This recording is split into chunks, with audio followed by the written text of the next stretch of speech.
My stepdaughter Becca died 4 weeks ago. I've been in her life since she was 7 years old. We were extremely close. My husband Derek, his ex-wife Sam, and I get along very well. There has never been an issue in the 7 years that I've been with Derek. Sam has always been kind to me. She didn't even care that Becca called me mom too. Right after Becca's passing, Sam had so much anxiety and depression that she was unable to be by herself, so we invited her to stay with us. Sam hardly leaves the house. She mostly just sleeps in Becca's room, which is completely understandable. I always tell her that I'm here if she needs me, that I want her to take her time with grieving, and that there is no pressure to go back to her home. Today, I needed to run some errands, so I asked Sam if she'd like to join me in getting out of the house a little bit. She declined and said she'd rather just stay at the house and sleep. I told Derek that I was leaving and that I would be back in 2 or 3 hours. I also told him to check on Sam every once in a while and maybe try getting her to eat something. After stopping at the post office, I realized I had forgotten the library book that I needed to return, so I went back home to get it. As soon as I walked in the door, I heard moaning coming from my and Derek's bedroom. I immediately knew what was happening and my heart completely broke at that moment. I wasn't completely sure what to do,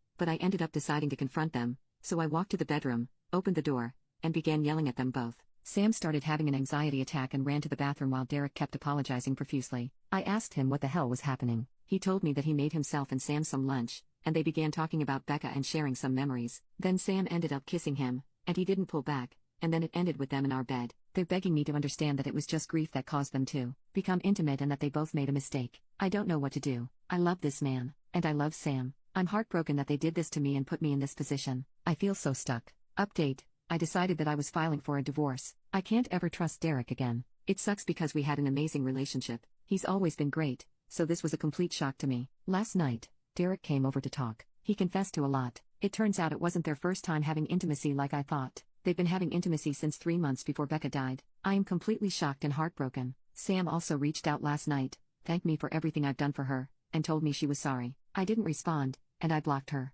I did so much for Sam and considered her a friend, so this hurts a lot, more than I can handle. This is all too much. As hard as this is gonna be, I need to leave Derek and cut them both out of my life. I am ready to do so. I am done. Also, some people say I deserve this because I should have known better than to let Sam into our home, around Derek. But, I'm a giving person. I trust people more than I should. I truly thought Sam was an amazing person. I know it's unusual to become friends with your husband's ex-wife, but it's just how it went for us, and I shouldn't be blamed for what happened. Update: I just found out that he is staying with Sam instead of at the hotel. He told me it's too expensive to stay at a hotel, and Sam is the only one who can help him right now. I had a feeling this would happen. Just knowing that they are still probably sleeping together hurts my heart. I talked to a lawyer this morning, and we are proceeding with the divorce, which Derek agreed to. It's happening, and I feel some relief that he's not fighting me on this. My mom leaves on Sunday, and I'm scared to be alone. She helped me stay distracted and kept me going. I don't know how I'm gonna handle her being gone. I go back to work tomorrow, the first day back since Becca passed away. I'm looking forward to it,